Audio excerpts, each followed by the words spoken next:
স্বৈরাচার ছিল জমিনের উপরে, যারা স্বৈরাচারী মনোবৃত্তি নিয়ে মানুষ ধ্বংস করেছে, দেশ ধ্বংস করেছে, মায়ের বুক খালি করেছে, ওই স্বৈরাচার গুলি কই?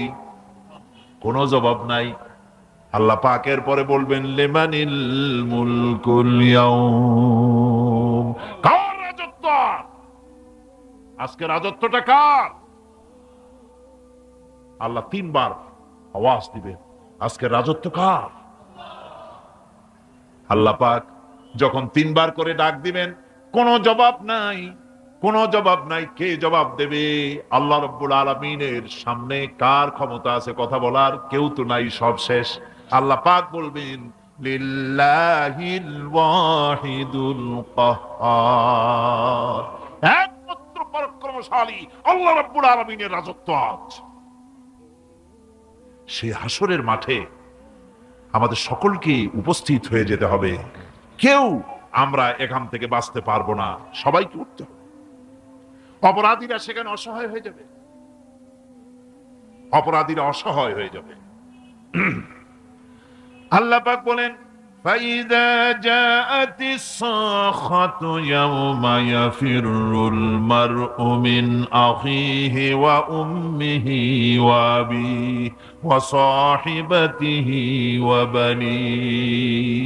অবশেষে যখন কান ফাটানো আওয়াজ আসবে, এই আওয়াজ সেদিন মানুষ নিজের মা বাপ ভাই বোন সব থেকে বিচ্ছিন্ন হয়ে যাবে, সব একের থেকে আরেকজন পালায় যাবে, হারায় যাবে, কেউ কাউকে আর খুঁজে পাবে না। সেদিন ওই কিয়ামতের মাঠে বিভীষিকাময় দৃশ্য, মানুষ হয়রান হয়ে যাবে। মাথার এক হাত অথবা অর্ধ মাইল অথবা এক বিগত এতটুকুন উপরে ওই প্রকাণ্ড সূর্যটার তাপ আসবে, গুনাহগারের মাথার চান্দি ফেটে গিয়া মগজগুলি গলে গলে নাক কান দিয়ে বের পড়তে লাগবে, জিহ্বাটা কুকুরের মতো ঝুলে নাভিস্থল পর্যন্ত পড়ে যাবে, মাটিটা সূর্যের উত্তাপে তামার মতো গরম হয়ে যাবে, সারা হাসর জুড়ে আওয়াজ হবে পানি পানি পানি। মানুষেরা হয়রান হয়ে যাবে সে হাসরের ময়দানে। এই চরম কষ্টের ভিতরে আল্লাহ রাব্বুল আলামিন বলেন সেদিন দুটো ভাগ হয়ে যাবে, একদল মানুষের চেহারা আলোয় ঝলমল হয়ে যাবে, আর একদল মানুষের চেহারাগুলি কালো হয়ে যাবে। উজুহুন ইয়াওমাইদিন মুসফিরাতুন দাহিকাতুন মুস্তাবশিরা ওয়া উজুহুন ইয়াওমাইদিন আলাইহা গাবারা। আল্লাহ পাক বলেন এক শ্রেণীর মানুষের চেহারা হাস্যোজ্জ্বল ঝলমলে হয়ে যাবে, আর এক শ্রেণীর মানুষের চেহারাগুলি কালো হয়ে যাবে। তারহাকুহা কাতারা উলাইকা হুমুল কাফারাতুল ফাজারা। হাস্যোজ্জ্বল, স্বচ্ছন্দপূর্ণ, সুন্দর, উজ্জ্বল ঝলমলে চেহারা হবে ঈমান আনার কারণে, পরকালকে বিশ্বাস করার কারণে, আল্লাহ এবং রসুলের কথা অনুযায়ী জীবন যাপনের কারণে চেহারাটা উজ্জ্বল হয়ে যাবে। আর আল্লাহর নাফরমানি, রসুলের নাফরমানি, পরকালকে অস্বীকার করার কারণে কাফের গুলির চেহারা, মুনাফিক গুলির চেহারা কালো হয়ে যাবে। তাদেরকে আলাদা করে দেওয়া হবে। আমতাজুল ইয়াওমা আইয়ুহাল মুজরিমুন, মুজরিমদেরকে আলাদা করে দেওয়া হবে, দুইটা ভাগ হয়ে যাবে। এই চরম অবস্থা সৃষ্টি হবে কিয়ামতের ময়দানে। সেদিন রাসূল করিম সাল্লাল্লাহু আলাইহি ওয়াসাল্লাম উম্মতের জন্য সুপারিশ করবেন। সেই সুপারিশ যেন আমাদের করতে পারেন সেজন্য আমাদেরকে তৈরি করতে হবে, সে ধরনের যোগ্য আমাদেরকে বানাতে হবে। বন্ধুগণ, এই পরকালীন জীবন, এর সম্ভাবনা, এটা যে হবে এবং সেই পরকালে আমাদের সকলকে যে উঠতে হবে, কিয়ামতে আল্লাহর কাছে জীবনের সবকিছুর জবাবদিহি করতে হবে, এই ভীতি সৃষ্টি করতে চায় আল্লাহ পাক মানুষের ভেতরে। আল্লাহ পাকের চাইতে মানুষের কল্যাণকামী আর কেউ আছে? চিল্লায় কোন আল্লাহর চাইতে, বিশ্ববাসীর সৃষ্টি জগতের কল্যাণকামী আল্লাহর চাইতে, রাসূলের চাইতে বেশি কেউ কি আছে? সে আল্লাহ পাক সব বলে দিলেন, ওপেন সিক্রেট করে দিলেন, সব গোপন ফাঁস করে দিলেন। কেমনে বিচার হবে, কেমনে কিয়ামত অনুষ্ঠিত হবে, কেমনে কি হবে, সব খুলে খুলে আল্লাহ পাক বলে দিলেন আমাদেরকে ভালো হওয়ার জন্য। কোরআনে কারীম বলছে লাইসাল বিররা আন তুওয়াল্লু ওয়ুজুহাকুম কিবালাল মাশরিকি ওয়াল মাগরিব, পূর্ব পশ্চিমে মাথা ঘুরানো, সার নত করা, মাথা ঘুরানো, মুখ ঘুরানো, এটাই কিন্তু সৎ কাজ এবং পুণ্যবান হওয়ার, সৎ কাজ করার, নেককার হওয়ার জন্য যথেষ্ট নয়, বরং ওয়ালাকিন্নাল বিররা মান আমানা বিল্লাহি ওয়াল ইয়াউমিল আখির, প্রকৃতপক্ষে সৎকারী মুমিন, ভালো কাজ করা, প্রকৃত মুমিন, সত্যিকারের ভালো মানুষ, সত্যিকারের ইমানদার হওয়ার জন্য 10টি কাজ লাগবে। কয়টি কাজ? 10টি কাজ লাগবে। সেই 10টি কাজের একটি কাজ গত বছর আপনাদের খেদমতে আরজ করা হয়েছে, 2টি বলা হয়েছে, বাকি আজকে বললাম আর একটা, হয়ে গেল 3টা। বাকি আছে কয়টা? 7টা বাকি আছে, আরো 7টা। পরকাল ভিত্তিক জীবনযাপন যদি করতে পারি তাহলে আমরা হব দুনিয়ার শ্রেষ্ঠ মানুষ। কোন আলহামদুলিল্লাহ। আমার দেশ, আমার জাতি, আমার school, college, university, secretariat, cantonment, রান্নাঘর থেকে শুরু করে বঙ্গভবন, দেশের সর্বত্র মানুষের ভেতরে যদি পরকালের জবাবদেহিমূলক জীবনযাত্রার অনুভূতি সৃষ্টি করে দেওয়া যায়, কিয়ামত আছে আর জবাব দিতে হবে আল্লাহর দরবারে, এই পরকালকে এভাবে বিশ্বাস করতে পারলে, ওইভাবে জীবন করতে পারলে দেশ সুখী হবে, সমৃদ্ধশালী হবে, বিপদ দূরীভূত হবে, অন্ধকারের আমানিশা দূর হয়ে গিয়ে পৃথিবীতে আবার সুন্দর সূর্য উদিত হবে, ইসলামের নতুন বার্তা নিয়ে পৃথিবীতে শান্তি আসবে, সুখ আসবে, সমৃদ্ধি আসবে, স্বাধীনতা টিকবে, সার্বভৌমত্ব টিকবে, দেশ এক সুখী সমৃদ্ধশালী সুন্দর দেশে পরিণত হবে, বাংলাদেশ হবে পৃথিবীর একটা আদর্শ দেশে পরিণত হয়ে যাবে। যদি এই কথাগুলি আমরা বিশ্বাস করি আর আমল করে চলতে পারি, আল্লাহ পাক যেন সে তৌফিক আমাদের দেন। সকলে বলি আমিন, সকলে কোন আমিন। দুনিয়ার মোহে না পড়ে পরকালের জন্য জীবনটাকে পরকাল ভিত্তিক জীবন তৈরি করো। আল্লাহ পাক বলছেন ফাম্মা মান তাগা ওয়া আসারাল হায়াতাদ দুনিয়া ফাইন্নাল জাহিমা হিয়াল মাওয়াব, অতঃপর যে ব্যক্তি বিদ্রোহ করেছে এবং দুনিয়ার জীবনকে অগ্রাধিকার দিয়েছে তার জায়গা হচ্ছে জাহান্নাম। জোরে বলেন নাউজুবিল্লাহ। যে ব্যক্তি আল্লাহর সঙ্গে বিদ্রোহ করেছে আর পরকালের জন্য পাথর জোগাড় করে নাই, দুনিয়াকে অগ্রাধিকার দিল, পরকালকে ভুলে গেল, তার জায়গা হলো জাহান্নাম।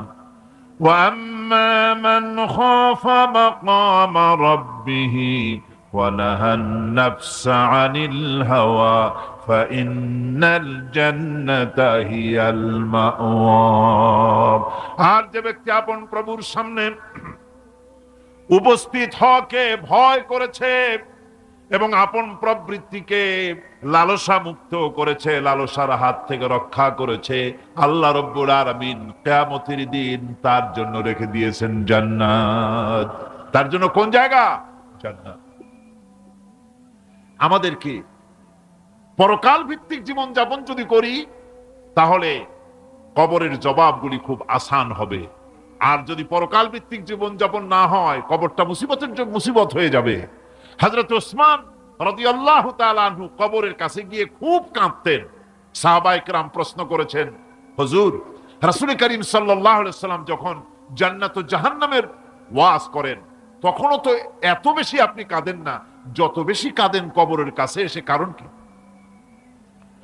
হযরত ওসমান রাদিয়াল্লাহু তাআলা আনহু বলতেন, আমার সাথীরা, আমি আমার হাবিবের কাছে, আল্লাহ রাব্বুল আলামিনের রাসূলের কাছে আমি শুনেছি এই কবরটাই হলো প্রথম স্টেশন, এই কবরটাই হলো প্রথম ইমিগ্রেশন কাউন্টার। এই জায়গায় কেউ যদি ধরা পড়ে যায়, কারো যদি চার্জশিট হয়ে যায়, সব জায়গায় ধরা পড়ে যাবে, হাসরে মিজানে সিরাতে কোনো জায়গায় নাজাত পাবে না। আর এই কবরটা যদি কেউ মুক্তি পেয়ে যায়, মিজান, সিরাত, হাসর সব জায়গা থেকে আল্লাহ তারে ভালোভাবে পার করে দিবেন। এটা হলো আসল জায়গা, মারাত্মক জায়গা, খুব মারাত্মক জায়গা। আমি এটাকে ইমিগ্রেশন কাউন্টার বলেছি আমার ভাষায়। ইমিগ্রেশন কাউন্টার যারা বিদেশ ভ্রমণ করেছেন তারা জানেন। লন্ডন যাবেন, আমেরিকা যাবেন, সৌদি আরব যাবেন, যে কোনো বিদেশে যাবেন, গেলেই পাসপোর্ট তারা দেখবে। পাসপোর্টে আপনার ন্যাশনালিটি কোনটা সেটাই তারা জানতে চাইবে। আপনি কোন দল করেন এটা তারা জানতে চাইবে না। আপনি কোন ভাষায় কথা বলেন তাও তাদের জানার দরকার নেই। প্রথমেই তারা আপনার ন্যাশনালিটি দেখবে, আপনার আইডেন্টিটি কি তারা জানতে চাইবে। তারপরে যদি স্যাটিসফ্যাক্টরি হয় আপনাকে ভিসা দিয়ে ভেতরে ঢুকবার ব্যবস্থা করে দেবে। আর যদি তারা স্যাটিসফাইড না হয় তাহলে আপনাকে মেহমানখানায় ঢুকানো হবে গ্রেফতার করে। কবর হচ্ছে এ ধরনের একটি ইমিগ্রেশন কাউন্টার। কবরের ভিতরে মানুষ যখনই রাখা হবে সঙ্গে সঙ্গে দুজন ফেরেশতা আসবে। কবরের কাছে যারা এসেছিল দাফন হয়ে যাওয়ার পর এই লোকগুলি 40 কদম যেতে যতক্ষণ লাগে এর মধ্যেই দুজন ফেরেশতা এসে যাবে। এসে জিজ্ঞেস করবে, মান রব্বুকা, তুমি কোন দল করতে, ওটা তাদের জানার দরকার নেই। চাকরি কিসে করতেন ওটা জানার দরকার নেই। ব্যবসা করতেন না চাকরি করতেন প্রয়োজন নেই। প্রথমেই জিজ্ঞাসা করা হবে ন্যাশনালিটি, প্রথমেই জিজ্ঞাসা করা হবে তার ন্যাশনালিটি সম্পর্কে, তার আইডেন্টিটিটা কি, এবং সেটাকে সত্যায়িত করার জন্য, বোঝার জন্য 3টি প্রশ্ন। প্রথম প্রশ্ন, মান রব্বুকা ওয়া মা দীনুকা ওয়া মান নাবিয়্যুকা, তোমার রব কে, তোমার দিন কি, তোমার নবী কে। যদি এই ব্যক্তি বেঈমান হয়, মুনাফিক হয়, সে বলবে হায় হাতা লা আদরি, হায় হাতা লা আদরি, জানি না আমার রবকে, আমি জানি না। তোমার দিন কি, দিন কারে কয় বুঝি না। এরপরে আল্লাহর নবী জনাবে মুহাম্মদ রাসূলুল্লাহ সাল্লাল্লাহু আলাইহি ওয়াসাল্লামকে দেখানো হবে, বলা হবে মা কুনতা তাকুলু ফি হাদার রাজুল, এই ব্যক্তি সম্পর্কে তোমার ধারণা কি নিকে, বলবে আমি চিনি না। নাউযুবিল্লাহ। বাস, এরপরে তার যা হবার তাই শুরু হয়ে যাবে। আর যদি বান্দাটা মুমিন হয়, প্রশ্ন করা হবে মান রব্বুকা, জবাব দেবে রব্বি আল্লাহ, আমার রব আল্লাহ রাব্বুল আলামিন। ওয়া মা দীনুকা, দীনুনা ইসলাম, আমার দিন হচ্ছে ইসলাম। এরপরে আল্লাহর নবীকে দেখানো হবে। কয়েক রকমের বর্ণনা আছে, কোন বর্ণনায় আছে হুজুরের আকারে দেখানো হবে, অথবা রসুলকে সরাসরি দেখানো হবে। বলা হবে মা কুনতা তাকুলু ফি হাদার রাজুল, এই লোকটি সম্পর্কে ধারণা কি। মুমিন ব্যক্তি বলবে হাদা নবিয়ুনা মুহাম্মাদুর রাসূলুল্লাহ সাল্লাল্লাহু আলাইহি ওয়াসাল্লাম, ইনি আমার তো সেই নবী মুহাম্মাদুর রাসূলুল্লাহ সাল্লাল্লাহু আলাইহি ওয়াসাল্লাম। আমরা যেন এই রকমের জবাব দিতে পারি, আল্লাহ কবুল করো।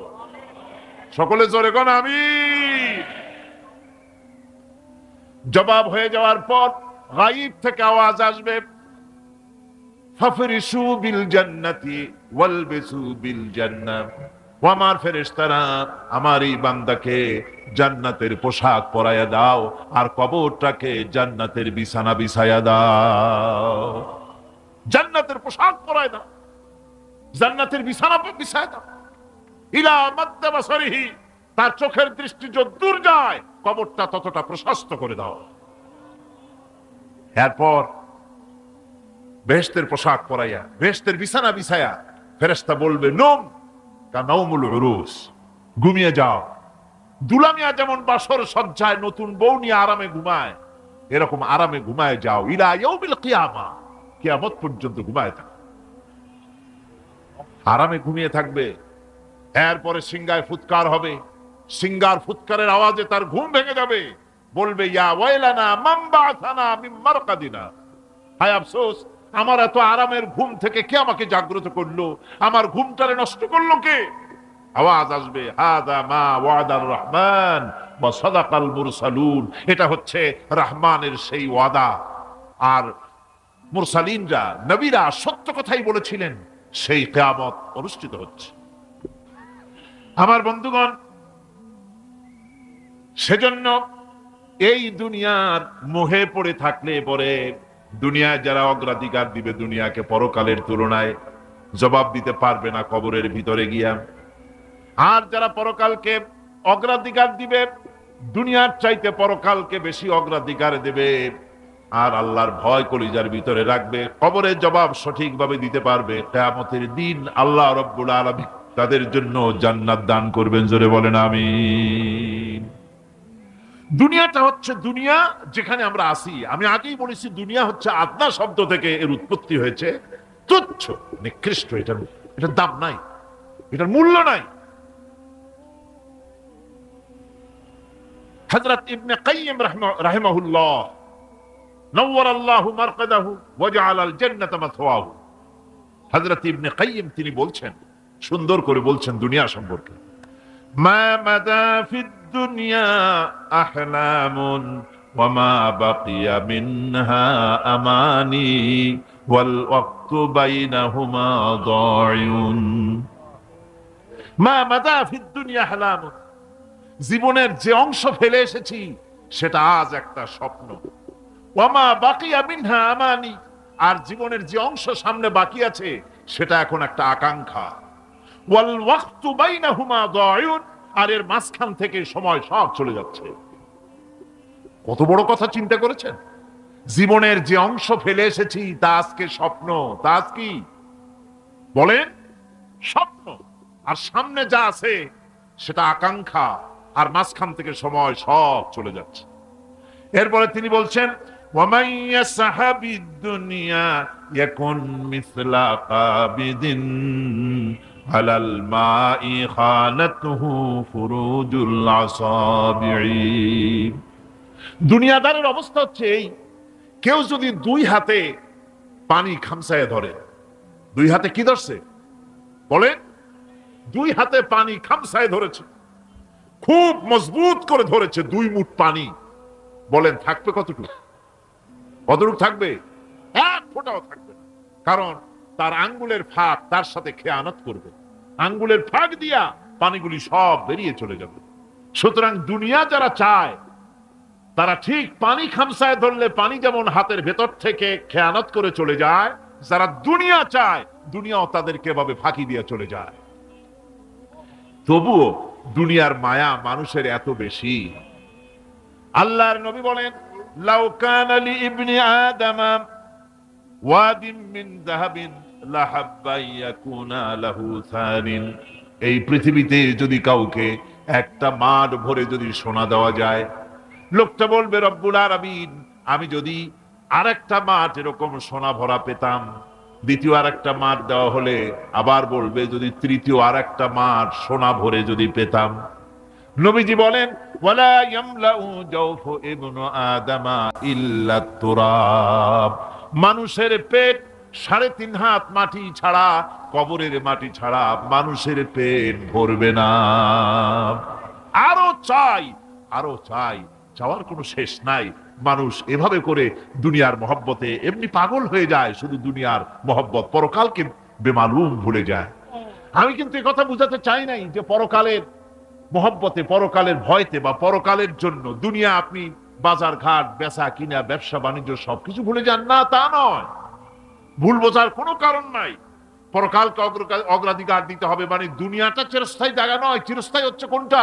আখিরাত। চিল্লায় এখন কোনটা? সুতরাং এখানে যা করতে হবে, আখিরাতে জবাবদিহিমূলক জীবন যাপন করতে হবে। আপনি ব্যবসা করবেন, ওজনে কম দিতে পারবেন না। আপনি খাদ্যে ভেজাল দিতে পারবেন না, চুরি করতে পারবেন না, ডাকাতি করতে পারবেন না, জেনা করতে পারবেন না, বদমাশি করতে পারবেন না, মদ খেতে পারবেন না, সন্ত্রাসী হতে পারবেন না, হাইজাকার হতে পারবেন না, চাঁদাবাজ হতে পারবেন না, মুনাফাখোর হতে পারবেন না, আপনি চোরা কারবারি হতে পারবেন না, ঘুষখোর হতে পারবেন না, সুদখোর হতে পারবেন না। এই সব কাজ পরকালকে বিশ্বাস করলেই এ সমস্ত কাজ থেকে মানুষ বিরত থাকতে পারে। কথা ঠিক কিনা? এটাই হচ্ছে। সুতরাং এই পৃথিবী থাকবে না, এটা কি চিরকাল থাকবে? না, এর একটা পরিসমাপ্তি ঘটবে। যেমন করে সারা বছর লেখাপড়া করার পর কলেজে, বিশ্ববিদ্যালয়, মাদ্রাসায়, হাই স্কুলে, সব জায়গায় সারা বছর লেখাপড়া করার পর যেমন পরীক্ষা দেওয়ার একটা দিন আসে, সারা বছর ব্যবসা করার পর হিসাব নিকাশ করার যেমন একটা সময় আসে, সারা মাস চাকরি করার পর বেতন পাওয়ার যেমন একটা দিন আসে, সারা জীবন চাকরি করার পর পেনশন পাওয়ার যেমন একটা সময় আসে, অনুরূপ ভাবে এই দুনিয়া যেদিন শেষ হয়ে যাবে, আল্লাহ নির্ধারিত সময় শেষ হয়ে যাওয়ার পর একটা সময় আসবে যখন আল্লাহ রব্বুল আলামিন সব শেষ করে দিবেন, লন্ড ভন্ড হয়ে যাবে, কিছুই থাকবে না। কোরআনে কারিমে আল্লাহ সব বলেছেন, কোরআনে সব আল্লাহ বলে দিয়েছেন। আল্লাহ পাক বলেন এই পৃথিবীর সব কেমন ভাবে ধ্বংস হবে তার চিত্র আল্লাহ পাক কোরআনে কারিমে তুলে ধরেছেন। ইযাস সামাউ ফাতারাত ওয়া ইযাল কাওয়াকিবু তাসারাত ওয়া ইযাল বিহারু ফুজ্জিরাত ওয়া ইযাল কুবুরু বু'সিরাত। যখন আকাশসমূহ দীর্ণ বিদীর্ণ হয়ে যাবে, তারকাগুলি বিক্ষিপ্ত হয়ে ছিটকে পড়বে,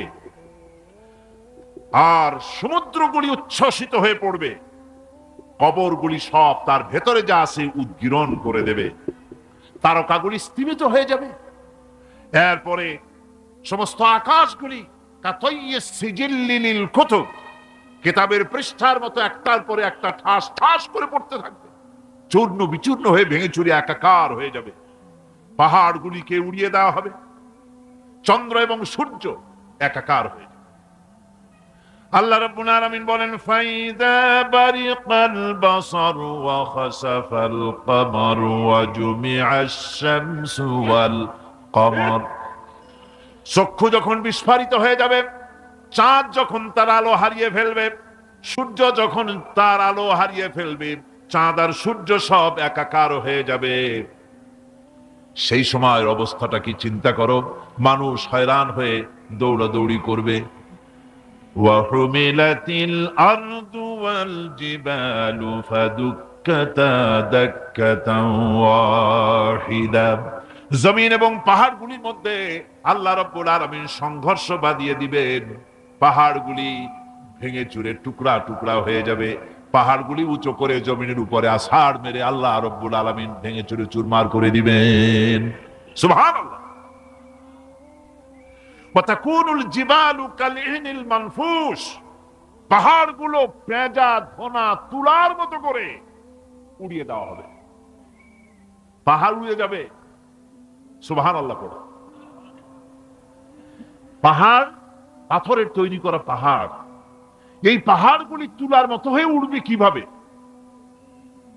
আমি এই দৃশ্য নিজের চোখে কিছুটা হলেও দেখছি। আজ থেকে 10 দিন আগে আমি ইতালি সফর করে এসেছি।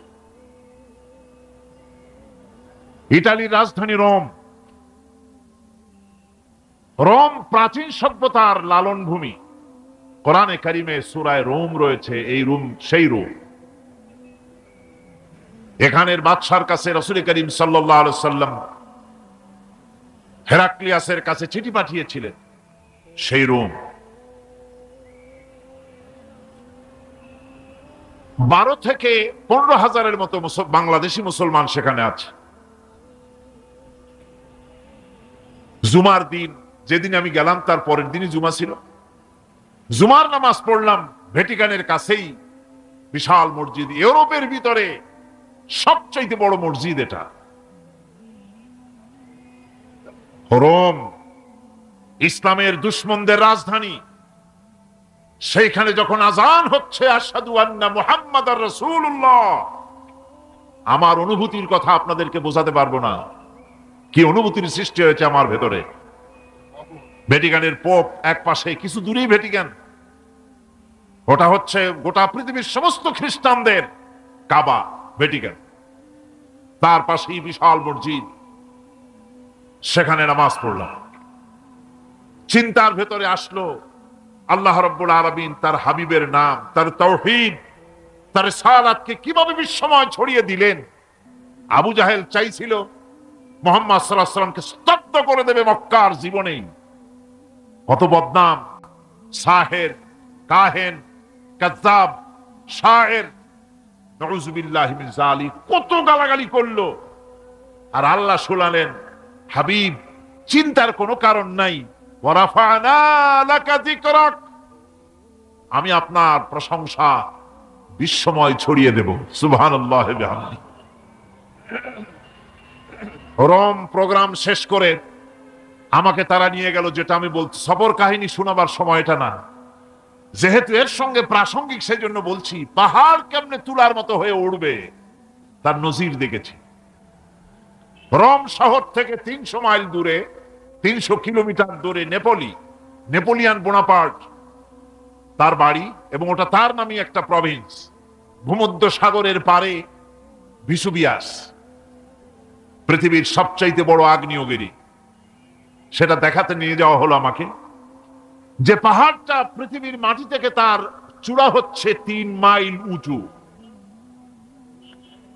এর 2 মাইল গাড়িতে করে ঘুরে ঘুরে যাওয়া যায়, এরপর আর গাড়িতে যাওয়া যায় না, বাকিটুকুন যেতে হবে হেঁটে হেঁটে। পাহাড়ের উপরে অক্সিজেন কম, বেশ কষ্ট হচ্ছিল উঠতে। জীবনে প্রথম পাহাড়ে চড়েছি জাবালে নূর, রাসূল করিম সাল্লাল্লাহু আলাইহি সাল্লামের উপরে যেখানে ওহী হয়েছিল সর্বপ্রথম। পাহাড় চড়ার একটা অভিজ্ঞতা ওখান থেকে আমার কিছুটা হয়েছিল। খুব কষ্ট হলো বাকি 1 মাইল উঠতে। যখন ভিসুভিয়াসের একদম শীর্ষে চলে গেছি, সেখানে গিয়ে আমার সাথে 15-20 জন লোক ছিল। আমি নিজে আল্লাহু আকবার বলে আমার গলা থেকে আওয়াজ বেরিয়ে গেল। আমি দেখতে পেলাম ভিসুভিয়াসের শীর্ষে বিশাল গর্ত। আমার মনে হয় গর্তটা এই মাঠের 1/4 হবে, এই মাঠের 1/4 হবে গর্তটা। সেই গর্তটার গভীরতা হচ্ছে 1.5 কিলোমিটার। এইখান থেকে পাথরগুলি উত্থিত হয়েছে, আগ্নেয়গিরি পাথর আগুনে গলে লাভা হয়ে এগুলি পাহাড় বেয়ে উপচে পড়েছে, চতুর্দিকে 12 মাইল ছড়িয়ে গিয়েছে। আমার মনে পড়লো ওয়াকুদুহান নাসু ওয়াল হিজারা, জাহান্নামের আগুনের ইন্ধন হবে মানুষ আর পাথর। আমি সেখানে সেজদায় পড়ে গিয়া কানলাম আর বললাম, আল্লাহ জাহান্নামের আগুন হারাম করে দিও আমাদের জন্য। পাথর কিভাবে গললো, গলে পাথরগুলি গলে পুড়ে চতুর্দিকে পড়েছে, আর ছিটকেছে, চতুর্দিকে ছিটকে পড়েছে। সেই পাথরগুলি ছিটকে ছিটকে যেগুলি পুড়ে পড়েছে, সেগুলিকে দূরে সাদা রঙের বলে মনে হয়, কোনোটা সাদা কোনোটা কালো, মনে হয় যেন তুলার মতো হয়ে পড়ে আছে চতুর্দিকে। 1944 সনে তৃতীয়বারের মতো ভিসুভিয়াস যে অগ্নিগিরি, যে অগ্নি উৎপাত করে, তাতে আশেপাশের 12 মাইল এলাকা এফেক্টেড হয়ে যায়। পাথরগুলি গলে এভাবে বিধ্বস্ত করে দিয়েছে। এখান থেকে এখানে জোহরের নামাজ, আসরের নামাজ আমরা পড়লাম, আল্লাহর কাছে খুব দোয়া করলাম। এখনো ধোঁয়া উঠতেছে, এখনো পাহাড়ের ফাটল দিয়ে ধোঁয়া উঠছে। একজন হাত দিয়ে আমাকে বলল যে খুব গরম লাগে ধোঁয়াগুলি। ওখানকার লোকেরা বলল যে ভেতরে এখনো আগুন আছে, তবে সুপ্ত, যে কোনো মুহূর্তে আবার তা জাগ্রত হতে পারে। আমরা সেখান থেকে নেমে এলাম। একটু কিছু দূর গিয়েই সেখানে হলো পম্পেই শহর। এই পম্পেই শহরটা হচ্ছে ঈসা আলাইহিস সালামের জন্মের 2000 বছর আগে এই শহর তৈরি হয়। ঈসা আলাইহিস সালামের জন্মের 179 বছর পর ভূমিকম্প হয়। সেই ভূমিকম্পে গোটা পম্পেই শহরটা পৃথিবীর মানুষের চোখের আড়াল হয়ে যায়, ধ্বংস হয়ে যায়, মাটির তলায় গরক হয়ে যায়। আজ থেকে 200 বছর আগে মাটি খনন করতে গিয়ে এই শহর আবিষ্কৃত হয়। পুরা শহরটা খুঁড়ে তারা বের করেছে। 180 হেক্টর জমিনের উপরে এই বিশাল শহর। ঘুরে ঘুরে দেখলাম, গাড়ি চলে না সেখানে, পায়ে হেঁটে দেখতে হলো। প্রশস্ত রাস্তা। আজ থেকে 4000 বছর আগের মানুষেরা রাস্তা বানাতে জানতো পাথর দিয়ে, এবং রাস্তার দুধারে তাদের ছিল ফুটপাত, পানির ব্যবস্থা, নগরায়নের সব রকমের সুযোগ সুবিধা। তারপরে সেখানে বিচারালয়, এরপরে দোকানপাট, বাজার ঘাট সবকিছুর ব্যবস্থা রয়েছে।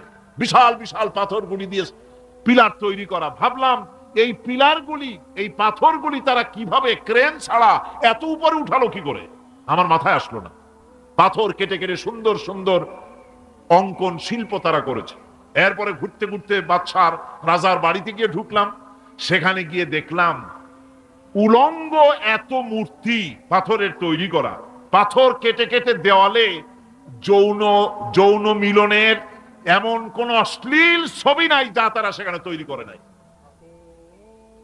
উলঙ্গ মূর্তি আর উলঙ্গ যৌন মিলনের অসংখ্য ছবি দিয়ে এই এলাকা ভরা। তখন আমি বুঝলাম আল্লাহর গজব হওয়ার কারণটা কি, এই শহরটা মাটির নিচে হরক হয়ে যাওয়ার কারণটা কি। আল্লাহ পাক জেনা ব্যভিচার যে দেশে বেশি হয় আল্লাহ পাক বরদাস্ত করেন না। দুশ্চরিত্র যে দেশের মানুষ দুশ্চরিত্র হয়ে যায়, জেনা ব্যভিচার বেশি হতে থাকে, আল্লাহ হরক করে দেন, গজব দেন। এই গজব এক এক সময় এক এক রকমের হয়ে আসে। কখনো মাটির নিচে দাবায় দেন, কখনো মহামারী, কোন দেশে কলেরা, কোন দেশে জলোচ্ছ্বাস, কোথাও ভূমিকম্প, আর সর্বশেষ এই জেনা ব্যভিচারের জন্য আল্লাহ পাকের চূড়ান্ত, এই যৌনতার অশ্লীলতার জন্য চূড়ান্ত গজব বর্তমান বিশ্বের জন্য এইডস। আল্লাহ পাক এই গজব দিয়েছেন। বন্ধুগণ, আমি সেই জায়গা, আমি সেখানে যা দেখলাম যে আল্লাহ পাক পাহাড়গুলিকে কিভাবে উড়াবেন এটা অস্বীকার করার কোনো উপায় নাই। বিশ্বাস তো করতামই। তবে হযরত ইব্রাহিম আলাইহিস সালাম যেমন বলেছিলেন, রব্বি আরিনি কাইফা তুহিল মাউতা, আয় আল্লাহ তুমি মরাকে জিন্দা করবা কেমনে? আল্লাহ পাক বলেন, আওয়ালাম তুমিন, তুমি বিশ্বাস করো না?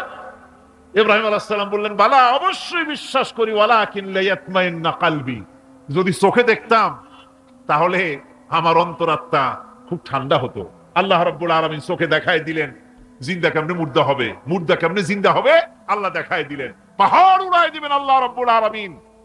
একথা কলিজার মধ্যে এটার উপর ঈমান বিশ্বাস, কিন্তু আল্লাহ চোখে দেখাইছেন, ঈমান আরো মজবুত হয়েছে, যা ছিল আরো মজবুত হয়েছে। সুবহানাল্লাহ। আল্লাহর ভয়তে কলিজা কেঁপেছে। আমি পাহাড়ের উপরে কেঁদেছি, যার যার হয়ে কেঁদেছি। বন্ধুগণ, আল্লাহ সুবহানাহু ওয়া তাআলা এই জন্য বলেছেন, কুল সিরু ফিল আরদ, আমার জমিন ঘোরো, ভালো করে দেখো, কাইফা কানা আকিবাতুল মুকাজ্জিবিন, মহাসত্যকে যারা অস্বীকার করেছে তাদের পরিণতি আমি কি করে দিয়েছি, এগুলি চোখে ভালো করে তাকায় দেখো। আমার বন্ধুগণ, সুতরাং এই পৃথিবীর অবসান হবে, এই পৃথিবী ধ্বংস হবে, এই পৃথিবী চূড়ান্ত ভাবে শেষ হয়ে যাবে। ও হ্যাঁ, আরেকটি কথা বলতে হয়, সেটা হচ্ছেই যে এই রোম থেকে আরেকটু দূরে 900 মাইল দূরে হচ্ছে সিসিলি। 900 মাইল দূরে, সেখানে এই সিসিলি মুসলমানেরা শাসন করেছিল 350 বছর। সেই সিসিলিতে রয়েছে 360টা মসজিদ মুসলমানদের করা। সমস্ত মসজিদগুলি আজ তালা বন্ধ, একটা মসজিদও খোলা নাই। সেখানকার মুসলমানেরা ওয়াজ শুনতে এসেছিল রোমে। আমি তাদের জন্য পরামর্শ দিয়েছি যে গভর্নমেন্টের কাছে তোমরা দাবি জানাও যে অন্তত একটা মসজিদের দরজা আমাদের জন্য খুলে দাও। রোমের অবস্থানরত প্রবাসী বাংলাদেশি মুসলমানেরা আমাকে বলেছে, তাদের অনেকের বাড়ি চট্টগ্রামেও আছে, আমাকে বলেছে তাদের চোখে পানি আসছে বলার সময় যে চিরমের তাফসীর মাহফিল যখন আসে কলজাটা কাঁদতে থাকে যাওয়ার জন্য। তো যাওয়া তো সম্ভব না এত দূর থেকে, আমাদের সালাম বলে দিবেন যত লোক আসবে, আর আমাদের জন্য দোয়া করতে বলবেন যেন এই রোমের ভিতরে আমরা ইসলামের আদর্শের ভিত্তিতে আমরা যেন চলতে পারি। আপনারা দোয়া করুন তাদের জন্য। ভাইরা আমার, এই পৃথিবী একদিন পরিসমাপ্তি ঘটবে এবং আল্লাহর দরবারে আমাদেরকে উঠতে হবে এবং সেখানে আমাদের বিচার হবে। সেখানে আমাদের কি হবে? বিচার হবে। আল্লাহ পাক বিচারটাকে নির্ভুল করার জন্য, সঠিক করার জন্য প্রত্যেকের গলায় আমলনামা ঝুলায় রাখছেন। এখানে রেকর্ডের ব্যবস্থা করা হয়েছে। আল্লাহ পাক বলছেন, ওয়া কুল্লা ইনসানিন আলজামনাহু তাইরাহু ফি উনুকিহি ওয়া নুখরিজু লাহু ইয়াওমাল কিয়ামাতি কিতাবান ইয়ালকাহু মানশুরা আল্লাহ পাক বলেন প্রত্যেকের ভালো মন্দ কর্মফল কর্মলিপি আমি তার গলায় ঝুলায় রেখেছি, কিয়ামতের দিন সে নিজের কাছে স্পষ্ট সব দেখতে পারবে, কোনো জিনিস বাদ পড়বে না। তার গলায় তার আমলনামা ঝুলানো আছে, সব রেকর্ড হতেছে। আমরা যা করছি সবগুলি রেকর্ড হয়ে যাচ্ছে। বর্তমান বিজ্ঞানীরা আবিষ্কার করেছে যে মানুষের শরীরের ভিতরে ডিএনএ আছে, রক্তের ভিতরে ডিএনএ, এটা একটা কোড। মানুষের রক্তের ভিতরে ডিএনএ আছে, যেমন তার ব্রেনের ভিতরে কতগুলি কোষ আছে, এক একটা কোষ এক এক ধরনের কাজ করে, অনুরূপ ভাবে তার শরীরের ভিতরে রক্তের ভিতরে ডিএনএ আছে। এই ডিএনএটা কি? এই ডিএনএটা হচ্ছে, এই ডিএনএ একটা কম্পিউটারের মতো কাজ করতেছে। লোকটা কি করবে, কোথায় যাবে, সে ভালো হবে মন্দ হবে কি হবে, সব তার ডিএনএ এর মধ্যে রেকর্ডকৃত আছে। এটা বোঝার জন্য একটা সুন্দর দৃষ্টান্ত দেওয়া যায়। যেমন